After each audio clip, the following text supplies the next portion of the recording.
नमस्कार दोस्तों, स्वागत है आपका हमारे YouTube चैनल पर। दोस्तों, अगर आप हमारे YouTube चैनल पर नए मेहमान दर्शक बनकर आए हैं तो आप हमारे YouTube चैनल को सब्सक्राइब कीजिए, बेल आइकन को प्रेस कीजिए ताकि आने वाली वीडियो का नोटिफिकेशन सबसे पहले आपको मिले और आप इस तरह की वीडियो से अपडेट होते रहें। दोस्तों, हम अपने चैनल पर आपके लिए ज्ञानवर्धक वीडियो व प्रसंग लेकर हाजिर होते हैं और हम ये कोशिश करते हैं कि आपका ज्ञान हमारी वीडियो से निरंतर इसी तरह बढ़ता रहे और आप हमारे चैनल पर ज्ञानवर्धक वीडियो व प्रसंग इसी तरह देखते रहें।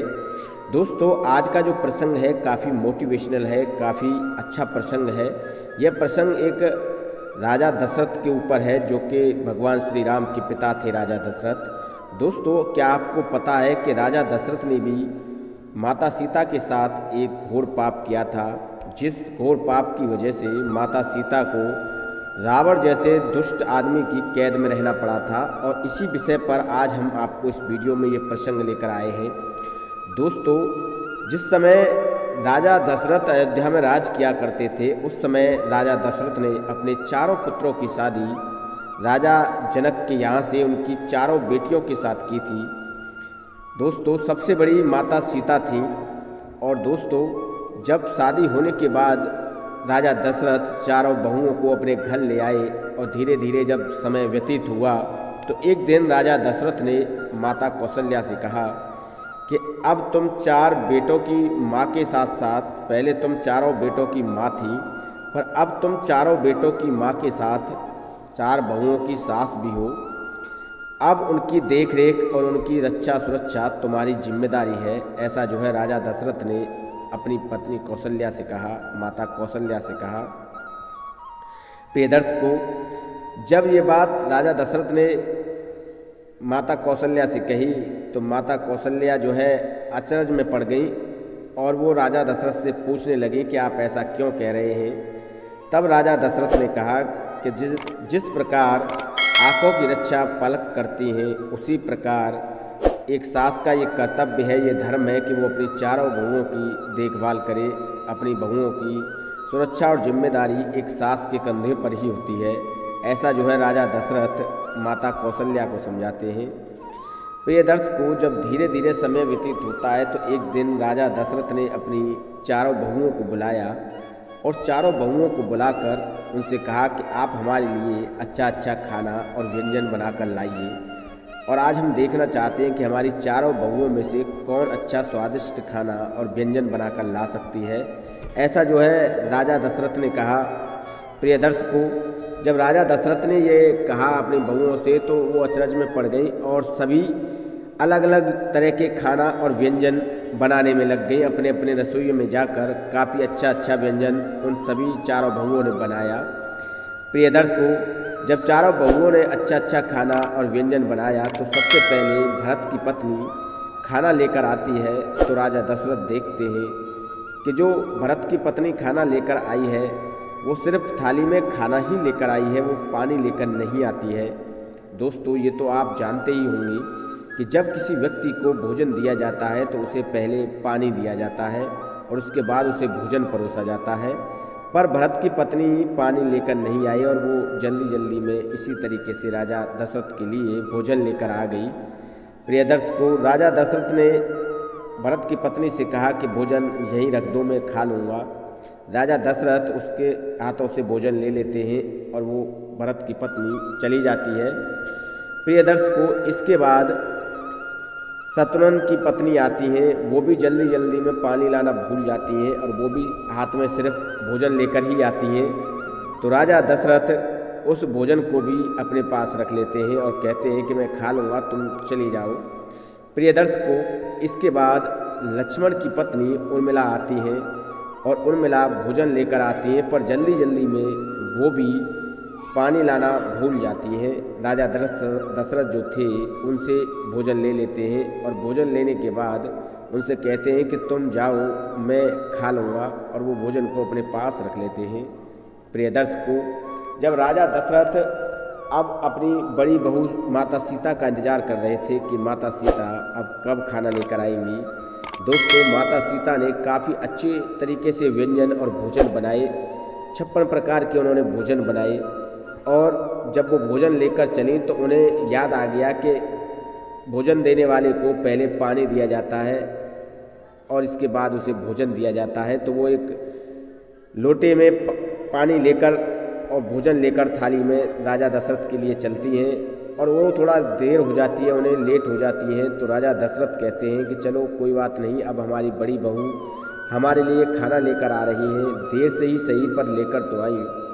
दोस्तों, राजा दशरथ के लिए जब माता सीता खाना लेकर जा रही थी तभी उस थाली में एक तिनका गिर जाता है और अब माता सीता सोचने लगती हैं कि हे ईश्वर, ये क्या हो गया। अब अगर मेरे ससुर सामने बैठे हैं, अब अगर मैं इस तिनके को निकालती हूँ तो उनकी नज़र मुझ पर पड़ेगी और वो इस खाने को नहीं खाएंगे। एक तो मैं वैसे ही लेट हो गई और मैं इस तिनके को निकालूं भी कैसे। एक हाथ में मेरे थाली है और दूसरे हाथ में मेरे पानी का लोटा है। माता सीता ऐसा सोचने लगती हैं और सोचते सोचते उस तिनके की तरफ देखते देखते उन्हें बहुत क्रोध आ जाता है और इतना क्रोध आ जाता है कि उनकी दृष्टि जब उस तिनके पर पड़ती है तो वही जलकर राख हो जाता है और राख बनाकर माता सीता उसे उड़ा देती हैं। प्रिय दर्शकों, यह सब नज़ारा राजा दशरथ अपनी आंखों से देख रहे थे। प्रिय दर्शकों, जब राजा दशरथ के आगे माता सीता भोजन परोसती हैं तो राजा दशरथ उस वाक्यों को देखते हुए जो माता सीता ने उस तिनके को राख बनाकर उड़ा दिया था, उनकी दृष्टि से वो तिनका जलकर राख हो गया था। तो राजा दशरथ थोड़ा डर गए थे। उन्होंने माता सीता से उस वाक्य की चर्चा की और कहा कि सीता, आपने जैसे उस तिनके को राख बनाकर उड़ा दिया था, मैं वो सब अपनी आंखों से देख रहा था। प्रिय दर्शकों, राजा दशरथ माता सीता से ये वचन लेते हैं कि वो अपनी आंखों की दृष्टि अब किसी पर नहीं डालेंगी। आज के बाद वो अपनी आंखों की दृष्टि किसी पर नहीं डालेंगी। ऐसा जो है माता सीता से वो वचन लेते हैं और माता सीता राजा दशरथ को वचन देती हैं क्योंकि वो राजा दशरथ को अपने पिता के समान ही मानती थी। तो प्रिय दर्शकों, माता सीता जब राजा दशरथ को ये वचन देती हैं तो कुछ समय पश्चात धीरे धीरे जब समय गुजरता है तो राजा दशरथ ने इस वचन को इस वजह से भी लिया था कि राजा दशरथ को ये पता था कि मेरा सबसे बड़ा पुत्र राम काफ़ी भोले और सीधे हैं। कहीं ऐसा न हो कि सीता की आंखों की दृष्टि उन पर पड़ जाए और कहीं मेरे 3 बेटे ही न रह जाएं। इस वजह से राजा दशरथ इस वचन को माता सीता से लेते हैं। अयोध्या से जब माता सीता वनवास के लिए जाती हैं और रावण उन्हें हरण करके ले जाता है तो रावण जब उन्हें अपनी कैद में रखता है तो माता सीता से ये कहता है कि तुम मेरी तरफ देखो, मेरी अर्धांगिनी बन जाओ। प्रिय दर्शकों, तभी माता सीता को क्रोध आता है और वो तिनके की तरफ देखकर कहती हैं कि अरे तिनके, तू उस दिन अगर मेरा वैरी नहीं हुआ होता तो आज ये दुष्ट रावण मुझे अपनी कैद में नहीं रख पाता। मैंने अपने ससुर राजा दशरथ को ये वचन दिया है कि मैं अपनी आंखों की दृष्टि किसी पर नहीं डालूंगी। अगर उस दिन ये वचन मैंने राजा दशरथ अपने ससुर को नहीं दिया होता तो मैं इस रावण को यहीं पर जलाकर राख कर देती। ऐसा जो है माता सीता उस तिनके से कहती हैं।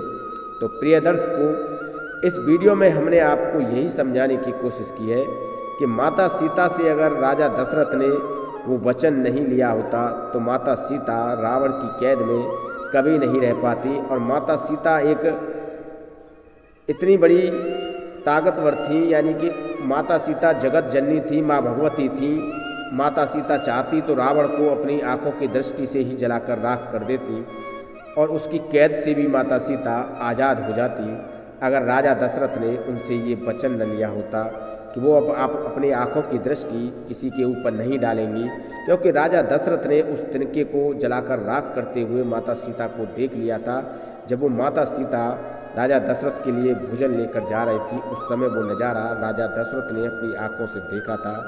दोस्तों, वैसे वेद पुराण शास्त्रों में काफ़ी अलग अलग तरीके के मत हमें देखने के लिए मिलते हैं। इस कहानी पर कुछ अलग अलग तरीके से उल्लेख वेद पुराण शास्त्रों में किए गए हैं।